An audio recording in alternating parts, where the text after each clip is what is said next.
അങ്ങനെ കണ്ണൂർ പോലീസിന് ബോംബുണ്ട്, മുല്ലപ്പൂ കൊണ്ടല്ല ബോംബുണ്ട്. ഇപ്പൊ ഈയിടക്കടുത്ത് ബോംബ് പൊട്ടി. എവിടെ പൊട്ടിയത്? ശവകുടീരത്തിൽ, ഖബറിന്റെ ഉള്ളിൽ എന്ന് പറഞ്ഞാൽ. ഞാനന്ന് കുവൈത്തിലാണ്. കുവൈത്തിൽ ചന്ദ്രിക പത്രം കിട്ടി, മിഡിൽ ഈസ്റ്റ് ചന്ദ്രിക കിട്ടിയിട്ട് ഞാൻ അങ്ങനെ വായിക്കും. പിന്നെ മലയാള മനോരമ കണ്ടു, അതുപോലെ വർത്തമാനം പത്രം കണ്ടു, സിറാജ് ദിനപത്രം കണ്ടു, അതുപോലെ മാധ്യമം ദിനപത്രം കണ്ടു. ഇതൊക്കെ ഒരു ഓഫീസിൽ വന്നു ഞങ്ങൾ അവിടെ ഇരുന്ന് വായിക്കുക. എല്ലാ പത്രത്തിലും ഈ റിപ്പോർട്ട് കണ്ടു. വിശ്വസിക്കാമല്ലോ. ശവകുടീരത്തിൽ ബോംബ് പൊട്ടി, പോലീസ് നിർവീര്യാക്കുന്നു.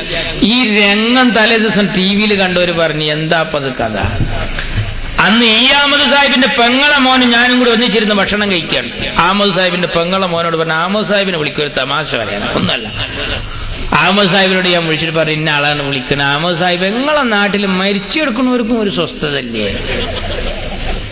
അഹമ്മദ് സാഹിബ് പറഞ്ഞ, ചിലപ്പം വസിയത്ത് പറഞ്ഞിട്ടുണ്ടാവും, ഇതിന്റെ ചൂരും മണം ഇങ്ങനെ കേട്ടിട്ട് ശീലായിട്ട് തലക്കാൻ പുറത്ത് രണ്ടെണ്ണം വെച്ചാളേന്ന്. അങ്ങനെ ഉണ്ടല്ലേ നമ്മൾ ഇഷ്ടപ്പെട്ട സാധനം. ഇപ്പൊ എന്റെ ഉപ്പാക്ക് നേന്ത്രപ്പഴം നല്ല ഇഷ്ടമാണ്.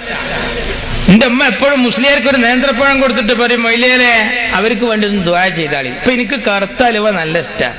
ഇനി ഞാൻ മരിച്ച എന്റെ അമ്മ പറയാൻ എന്താണെന്നറിയാം, മുസ്ലിയാരെ ഇതാ ഒരു കഷ്ണം, എന്റെ കുട്ടിക്ക് കറുത്ത അലുവ നല്ല ഇഷ്ടമായിരുന്നു, ഇത് കൊടുത്തെന്നാണ് ദ്വാരനാളി നിങ്ങൾ മനസ്സറിഞ്ഞിട്ട്.